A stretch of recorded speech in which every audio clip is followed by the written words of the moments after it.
chuan in welfare din na hun in ang tawla kan aprakse ma Sinod Mizoram Sinod Mission Post Secretary Reverend Arnold Pinsala na chuan ang Sinod Mission Post Secretary Reverend Arnold Pinsala kayo din sila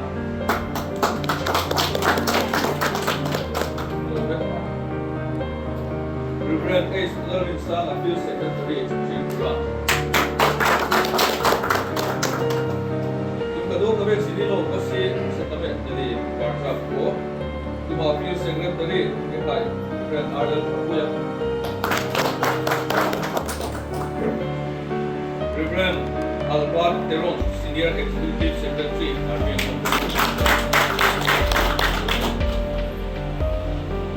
Reverend Arjun Hangzo Executive Secretary in Church Mission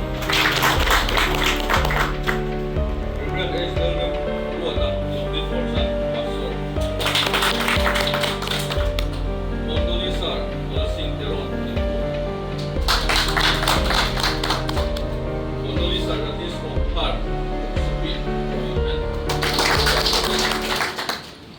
Ben School Ben Head Lapen Assistant Head So sine Barja po Gabriel Gatunke Pai Pensi School lama Trangin Dipu kan Mission School kan Head Mistress PPL Remruati Assistant Head Uzaulang Lena Saksua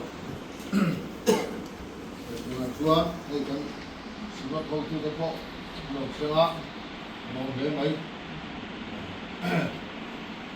Ina tuan area hon nale Tusot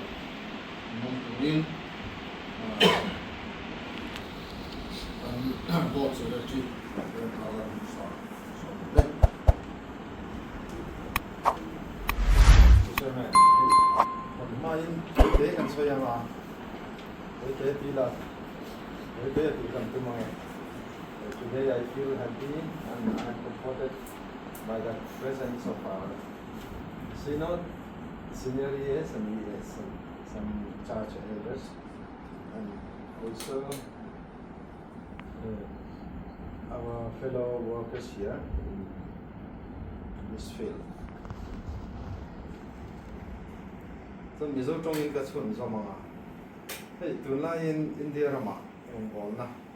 Har sat na kan to na hun. Chahem tiel la. Central India, Beacon Delhi fila te. Then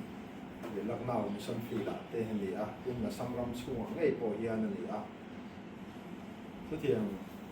ali kara chuan hei kan school nei na hun sang asamram te pui zawa phi ta Mizoram ri shul mi te po asat na to kan oma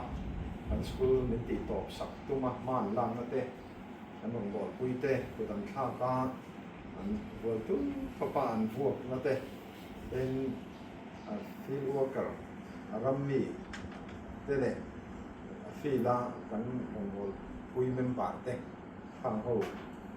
mana Zealand tan ti te pon ni ko ma khan kan sia tin tu nai te po kan pastor le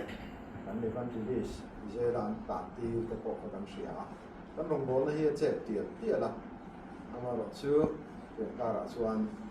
ka tiang kha kan ni vek big lo ba ka tiang khong ina wangin mun chen khata Israel taka rong kan bol ti ni te po hi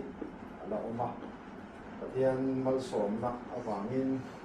ram te po kan na la ve se la along le maya pin kan nei sang hian ten heng har sat na ka ra hian ni min pia lo ka apara sam ni sam fil thar tu kan han hong the a chumia chuan fil secretary te